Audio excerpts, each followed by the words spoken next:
Salam sejahtera di dalam nama Tuhan Yesus Kristus. Assalamualaikum warahmatullahi Isa Al-Masih. Saya Pendeta Henry Tandianta mau menjawab pertanyaan saudara-saudaraku umat muslim ya. Tentu kita bingkainya Indonesia Pancasila. Bapak Ibu Saudara, memang saya akan memakai bahasa yang mudah dimengerti.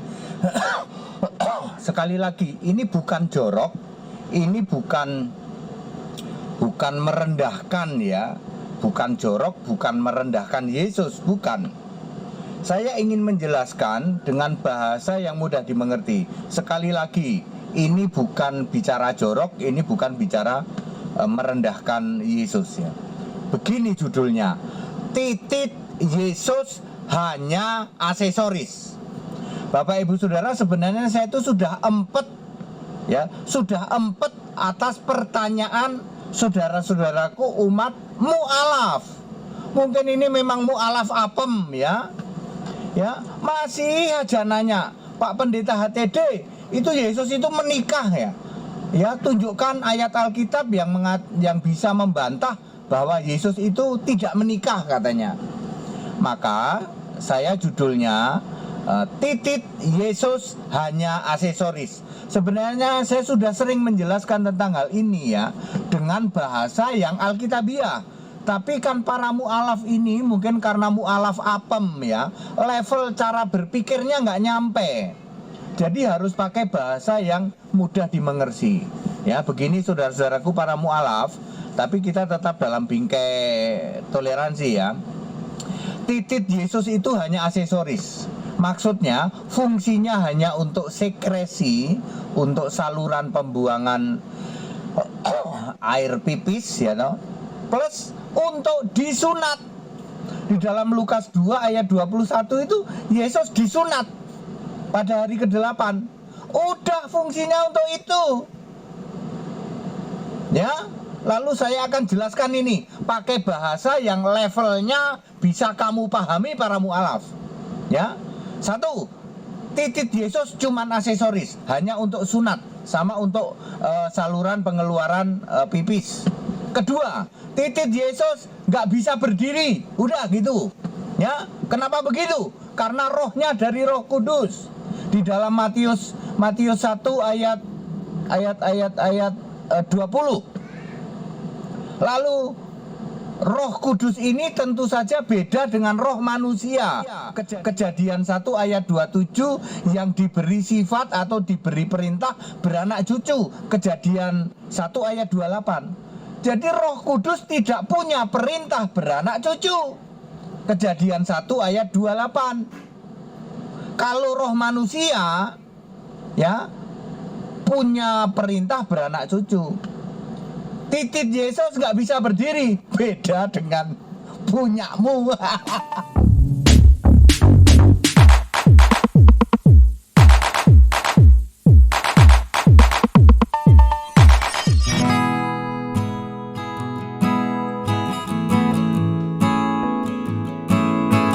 Assalamualaikum warahmatullahi wabarakatuh. Berjumpa kembali di channel Cendekia Muslim. Teman-teman sekalian, itu tadi video terbaru dari Pendeta very clear, Pendeta Henry Tandianta ya, yang akhir-akhir ini sangat viral ya, begitu viral baik di kalangan debater oten maupun di kalangan teman-teman muslim ya, khususnya mereka yang aktif di dunia debat lintas agama di media sosial ya. Karena cara HTD menyampaikan sebuah pesan itu lucu sekali begitu. Jadi dia berdalih menjawab pertanyaan dari para mu'alaf yang mempertanyakan organ reproduksi dari Yesus ya. Kalau bahasa HTD kan, mohon maaf, titik Yesus begitu. Dan HTD mengambil kesimpulan cukup unik ya, cukup lucu bagi orang-orang yang dengar ya. Jadi dia ambil kesimpulan bahwa anunya itu hanya aksesoris saja ya, hanya untuk kepentingan buang air kecil dan untuk disunat, dan itunya tidak bisa berdiri begitu. Naudzubillah min dzalik lah. Bagi kita sih apa yang disampaikan itu khususnya soal tidak bisa berdiri itu ya tidak benar lah itu. Naudzubillah min dzalik lah. Tetapi untuk bahwa itu adalah untuk buang air seni dan untuk disunat karena alat reproduksi, ya kita bisa menerima karena justru itu menunjukkan bahwa Yesus atau Isa alaihissalam itu adalah manusia biasa. Tetapi pernyataan HTD tersebut ketika ditangkap oleh teman-teman Oten tentu itu sebagai sebuah fakta yang menohok, membuat mereka diantaranya ya ada beberapa diantaranya yang mangkel banget sama HTD ya. Maksud HTD itu menjelaskan soal bahwa Yesus itu meskipun 100% manusia juga ada yang berbeda ya soal fungsi itunya begitu. Dan ini lucu karena bagi mereka Yesus itu Tuhan yang sama sekali tidak diperbolehkan lah untuk membahas soal itunya begitu. Bahkan ada ya seorang cewek Oten yang namanya Mikhana sampai menangis-nangis begitu karena tidak menerima apa yang disampaikan oleh HTD. Teman-teman sekalian, sekali lagi kalau yang disampaikan HTD itu ya semakin memperjelas bahwa Isa atau Yesus alaihissalam, Isa atau Yesus itu adalah manusia biasa. Meskipun ada beberapa bagian yang kita nggak setuju ya, soal abnormalnya organ reproduksinya itu kita nggak setuju lah. Sekali lagi menunjukkan ya, kalau kita jujur pada bahasa dan logika ayat-ayat yang ditemukan baik di Bible maupun di Al-Quran, itu justru semakin menegaskan bahwa Yesus atau Isa alaihissalam itu adalah manusia biasa. Banyak sekali ayat-ayat di Al-Quran yang menegaskan soal itu ya, menyebut Isa itu hamba dan utusan. Bahkan kalau kita mau cermat menganalisa ya, aku ambil satu ayat ya. Satu ayat ini menurutku bahasa Al-Quran itu simple banget. Tetapi dari bahasa yang simple itu ketika kita mau memahami secara memahami dengan sempurna, memahami secara maksimal, kita bisa tahu dari bahasa yang simple itu apa pesan yang ingin disampaikan oleh Allah Subhanahu wa taala. Aku bacakan ya. Quran surat Al-Maidah ayat 75. A'udzubillahi minasyaitonirrajim. Bismillahirrahmanirrahim. Mal Masihu ibnu Maryam illa rasul qad khalat min qablihi rusul wa ummuhu siddiqah kana ya'kulani ta'am unzur kaifa nubayyinu lahumul ayati summa anzur anna yufakun. Al-ayah. Artinya kurang lebih begini ya,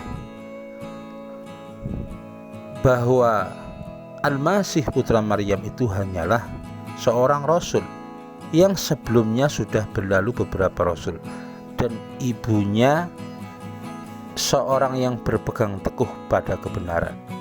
Wa ummuhu siddiqah. Redaksi selanjutnya ya, kana ya'kulani ta'am.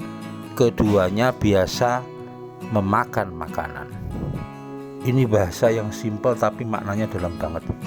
Kana ya'kulani ta'am. Keduanya, ibu dan Isa itu terbiasa memakan makanan. Ketika Al-Quran memberikan redaksi yang seperti ini, yang terbiasa memakan makanan itu tentu makhluk. Manusia ini juga makhluk yang mempunyai hajat hidup yang harus dipenuhi. Kalau tidak makan dia pun menjadi lemah tak berdaya. Kemudian jika mau berpikir lebih lanjut, tentu dalam proses yang masih janin di rahim pun juga memakan makanan melalui plasenta.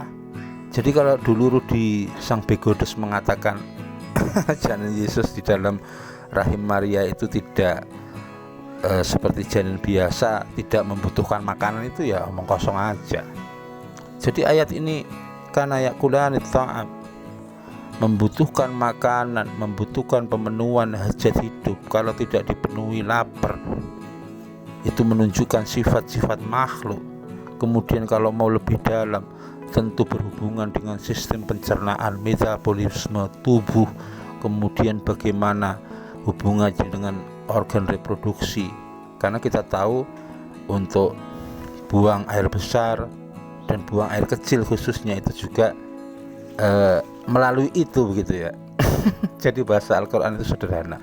Apalagi jika kita hubungkan di Quran surat Ar-Ra'd ayat 38 yang diinformasikan para rasul yang diutus sebelum Nabi Muhammad itu, rasul-rasul terdahulu itu semua menikah.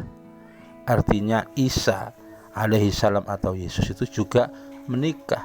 Ketika di situ disampaikan bahwa para rasul menikah, tentu karena para rasul ini adalah manusia pilihan Allah, tentu Allah memberikan kesempurnaan seluruh organ tubuhnya, termasuk organ reproduksi. Jadi naudzubillah min dzalik kalau sampai HTD mengatakan bahwa itu, mohon maaf, tidak bisa berdiri atau impoten, begitu ya. Dan ini sekali lagi yang tertohok itu umat sebelah lah, karena mereka meyakini bahwa Yesus ini adalah Tuhan, begitu. Itu teman-teman. Jadi kalau Al-Quran itu jelas sekali ya, kadang dengan bahasa yang simpel, karena yakulani ta'am, keduanya memakan makanan, itu maknanya dalam banget.